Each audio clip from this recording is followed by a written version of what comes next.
সংসদীয় আসন পুনর্বহালের দাবিতে দ্বিতীয় দিনের মতো ফরিদপুরের ভাঙ্গায় ঢাকা বরিশাল মহাসড়ক অবরোধ করেছেন বিক্ষোভকারীরা। আর এতে বন্ধ হয়ে গেছে সড়কের দুই পাশে যানবাহন চলাচল। দুর্ভোগে পড়েছেন এই রুটের যাত্রী এবং চালকরা।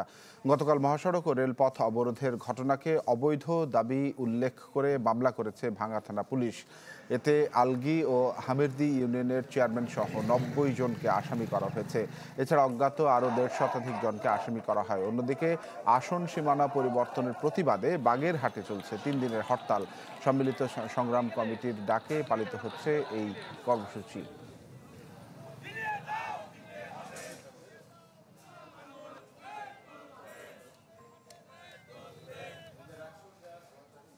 দর্শক, আমরা দুজন সহকর্মীর সঙ্গে যুক্ত হয়েছি ফরিদপুর এবং বাগেরহাট থেকে। ফরিদপুর থেকে হাসানুজ্জামান এবং বাগেরহাট থেকে যুক্ত হয়েছেন আরিফুল ইসলাম। শুরুতেই ফরিদপুরের খবরটি জেনে আসতে চাই। হাসানুজ্জামান, এর আগে আপনার সঙ্গে কথা হচ্ছিল, এখন ঢাকা বরিশাল মহাসড়কটি অবরোধ অবস্থায় রয়েছে, চালকরা এবং যাত্রীরা বিপাকে পড়েছেন। সব মিলে আইন শৃঙ্খলা বাহিনী কি বলছে?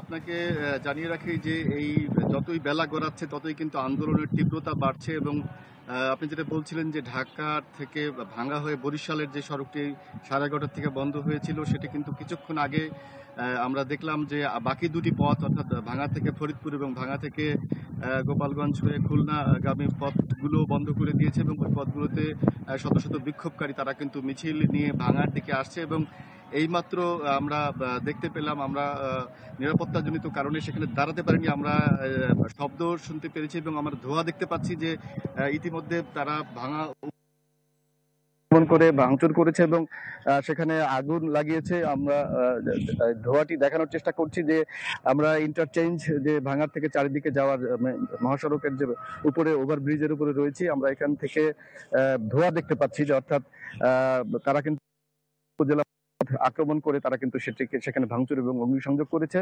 আইন শৃঙ্খলা বাহিনী তারা নিরাপদে রয়েছে এবং তারা ছত্রভঙ্গ করার চেষ্টা করছে, কিন্তু আন্দোলনকারীরা 3 দিক থেকে সমবেত হয় আসলে তারা কৌশলগতভাবে অবস্থান নিতে পারছে না এবং আমরা সংবাদকর্মীরাও কিন্তু কিছুক্ষণ হলো আমরা কিন্তু যার ওই স্পট থেকে নিরাপদে আমরা অবস্থান নিয়েছি। কারণ হচ্ছে কিছুক্ষণের মধ্যেই হয়তো সেখানে বড় ধরনের সংঘর্ষ শুরু হতে পারে। আমরা আমাদের সাথেই থাকুন, আমরা খবর দেওয়ার চেষ্টা করব।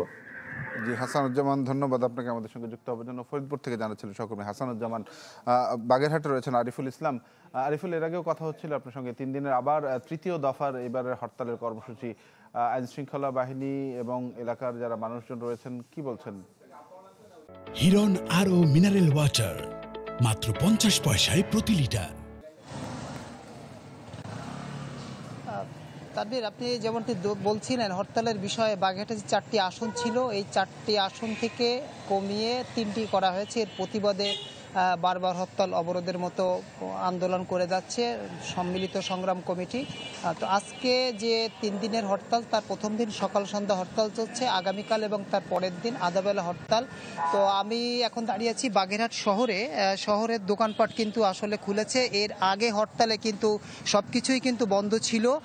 তো এখন ব্যবসায়ীদের দুর্ভোগের কথা চিন্তা করে, দুর্গাপূজা আসছে সেটার কথা চিন্তা করে হরতালের শুধু দূরপাল্লা এবং স্থানীয় বাস ছাড়া সব যানবাহনই চলছে, 3 চাকার যান, এবং শহরের যেসব দোকানপাট সেগুলো কিন্তু খোলা রয়েছে। আমি কথা বলেছি এখানের যিনি আহ্বায়ক সংগ্রাম কমিটির MS সালাম, তার সঙ্গে তিনি আমাকে জানিয়েছেন যে আসলে দুর্ভোগের, জনগণের দুর্ভোগ, ব্যবসায়ীদের দুর্ভোগের কথা চিন্তা করে, দুর্গাপূজা উপলক্ষে যে দুর্ভোগের কথা চিন্তা করে কিন্তু আমরা হরতাল শিথিল করেছি। আমি প্রশ্ন করেছিলাম যে অনেকেই বলছে যে আসলে আপনারা হরতাল প্রত্যাহার করতে চান কিনা, তখন তিনি বলেছেন যে আমরা আমাদের কমিটির সঙ্গে বসে আমরা চিন্তা করব যে আর 2 দিন হরতাল রাখবো কিনা।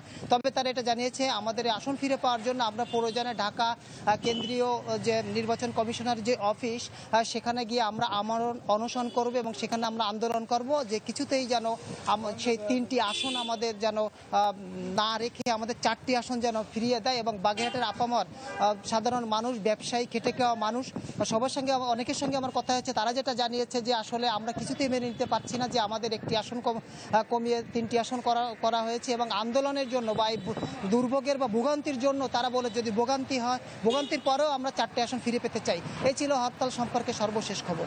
আরিফুল, ধন্যবাদ আপনাকে আমাদের সঙ্গে যুক্ত হওয়ার জন্য। আরিফুল ইসলাম জানাচ্ছিলেন বাগেরহাট থেকে।